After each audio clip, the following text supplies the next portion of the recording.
சீரற்ற வானிலையினால் பாதிக்கப்பட்டு சவால்களை எதிர்நோக்கியுள்ள மக்களுக்காக உதவிக்கரம் நீட்டுவதற்காக சக்தி சிரச நிவாரண யாத்திரை நேற்று ஆரம்பிக்கப்பட்டது.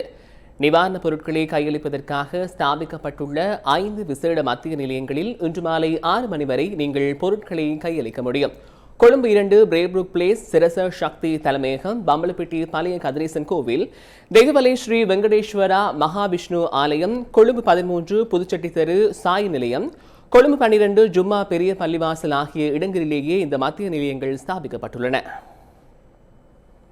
சீரற்ற வாழ்நிலையால் பாதிக்கப்பட்டவர்களுக்கு உதவி புரியும் நோக்கோடு சிரச சக்தி நிவாரண யாத்திரை மீண்டும் ஆரம்பிக்கப்பட்டுள்ளது. இந்த நிவாரண யாத்திரை ஊடாக பாதிக்கப்பட்ட மக்களுக்கு உலர் உணவுப் பொருட்கள் வழங்கி வைப்பதற்கான ஏற்பாடுகள் செய்யப்படுகின்றன.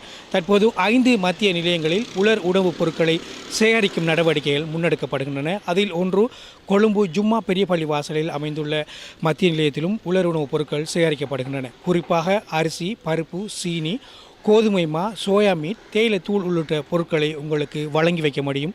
குறிப்பாக இன்று மாலை 6 மணி வரை உலர் உணவுப் பொருட்களை உங்களுக்கு வழங்கி வைக்க முடியும். நியூஸ் ஃபர்ஸ்ட் செய்திகளுக்காக எஹியா அர்ஹம்.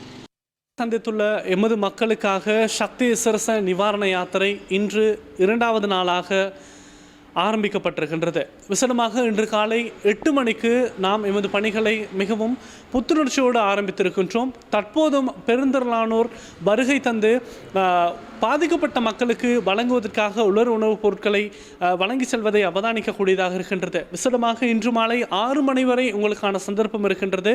பாதிக்கப்பட்ட மக்களுக்கு அரிசி, பருப்பு, சீனி, நூடுல்ஸ், தேயிலை, பிஸ்கட் உள்ளிட்ட உலர் உணவுப் பொருட்களை உங்களால் வழங்க முடியும். நீங்கள் வழங்குகின்ற அத்தனை உலர் உணவுப் பொருட்களையும் பாதிக்கப்பட்டுள்ள மக்களுக்கு கூடிய விரைவில் கொண்டு சேர்ப்பதற்கு சக்தி சிரச நிவாரண யாத்திரை குழு தயாராக இருக்கின்றது. எனவே உங்களுக்கும் சந்தர்ப்பம் இருக்கின்றது. இன்று மாலை வரை. காளிமுத்து சந்திரன், நியூஸ் ஃபர்ஸ்ட் செய்திகளுக்காக கொழும்பு 13 சாய் மத்திய நிலையத்திலிருந்து.